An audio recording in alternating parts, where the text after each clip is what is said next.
नावात काय आहे? लेखक मनोहर जोशी. अभिवाचन दत्ता सरदेशमुख. नावात काय आहे?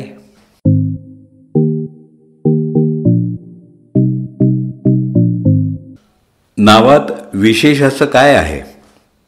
गुलाबाला कोणतंही नाव दिलं असतं तरी त्याचा सुगंध बदलला नसता, असं कुणीसं म्हटले आहे.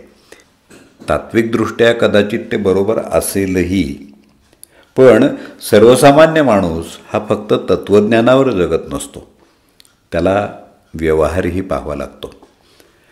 दैनंदिन व्यवहार करत असताना त्याच्याशी संबंधित असलेल्या भावभावनांचा त्याच्यावर प्रभाव पडतो आणि बऱ्याच वेळा या भावभावना एखाद्या नावाशी संबंधित असतात. माहेर, सप्तपदी, मंगळसूत्र, आई हे केवळ शब्द नाहीत, त्यामागं फार मोठं भावविश्व निगडीत असतं. 7 पावलं चालणं आणि सप्तपदी घालणं यात फरक आहे. दोऱ्यात काळे मणी ओवले म्हणजे ते मंगळसूत्र होत नाही. आणि म्हणूनच नावात काय आहे असं कुणी म्हटलं असलं तरी नावात काय नाही असं मला वाटतं. नावाला व्यक्तिमत्व असतं.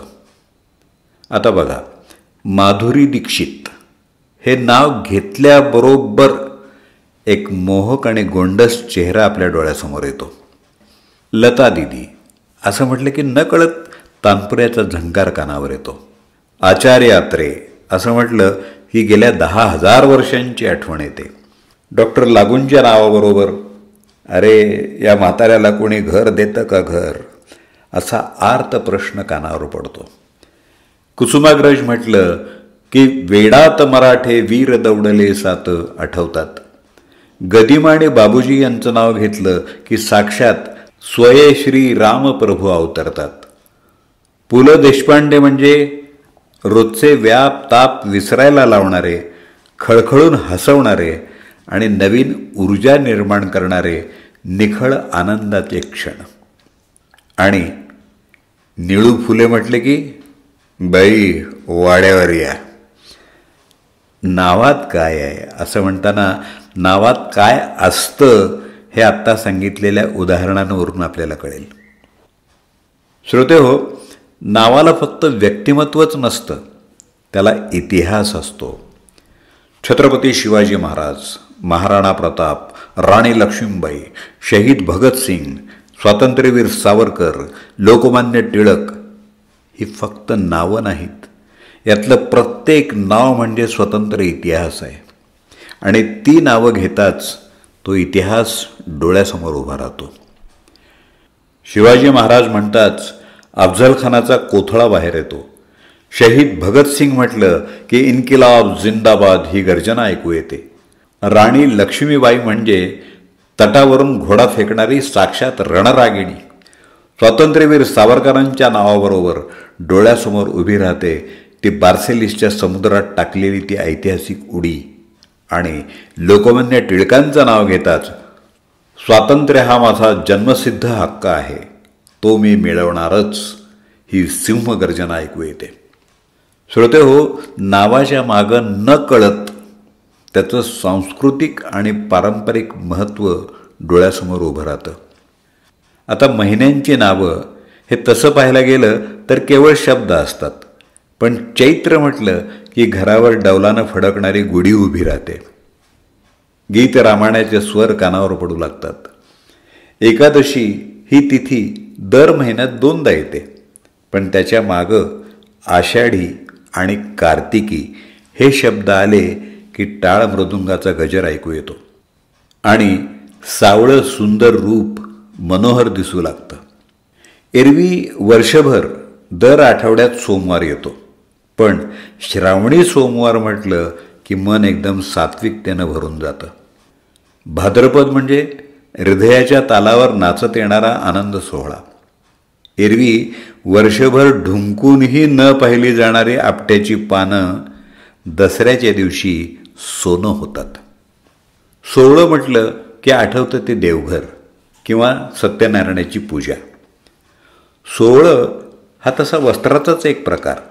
पण सोवळं नेसून शाल पांघरून आणि कपाळावरती दुबोटी गंध रेखून हॉटेलात जायला मन तयार होत नाही.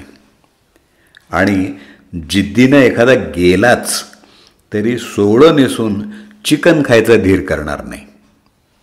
उपवास म्हटलं की साबुदाण्याची खिचडी आणि होळी म्हटलं की पुरणाची पोळी हे शब्द हातात हात घालून येतात. एरवी नाश्त्याला शिरा खाताना काही वाटत नाही, पण तोच शिरा सत्यनारायणाच्या पूजेनंतर आला की तो प्रसाद होतो. कुणा दोघांची प्रमाणाबाहेर घसट वाढली की त्यांचं चांगलंच मेतकूट जमलंय असं आपण म्हणतो. त्यात त्या दोघांपैकी एक मुलगा आणि एक मुलगी असेल तर मेतकूट अधिकच खमंग होतं. या ठिकाणी मेतकूट हाच शब्द हवा. त्या दोघांची लसणाची चटणी चांगली जमली आहे असं म्हटलं तर चव येत नाही.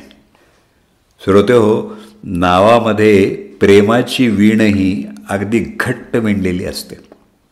पदर हा तसा काना मात्रा आकार उकार नसलेला अविकारी शब्द, पण माणसाचं अवघं भावविश्व या पदराआड दडलेलं असतं. मांडीवर खेळणारं बाळ चांगलं खिदळत असतं, पण अचानक कोणी परका माणूस आला की ते बाळ चटकन तोंडावर आईचा पदर ओढून घेतं. मूल चालायला लागलं की आईचा पदर धरून घरभर तिच्या मागामागं फिरतं. तोंड पुसायला त्याला आईचा पदरच हवा असतो. रात्री झोपताना थंडी वाजायला लागली की ब्रँडेड ब्लँकेटच्या ऐवजी आईच्या पदरात त्याला अधिक उबदार वाटतं. आईचा पदर हा मुलाचं भक्कम संरक्षण कवच असतं.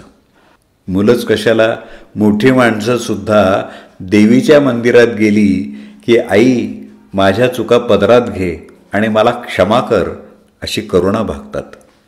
पण हल्लीच्या मुलांची पिढी काहीशी कमनशिबी म्हणायला हवी.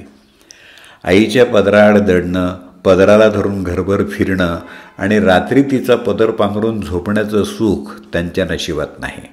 कारण गाऊनला पदरच नसतो. पदराला पल्लू असंही म्हणतात, पण हे पल्लू तितकंसं भावत नाही. देवळात गेल्यावर माते माझ्या चुका पदरात घे असं म्हणण्याऐवजी माझ्या चुका पल्लूत घे असं म्हटलं तर ते देवीला तरी कळेल का याची शंका आहे. आणि म्हणूनच म्हणतो, नावात काय आहे असं नाही, तर नावात बरंच काही आहे.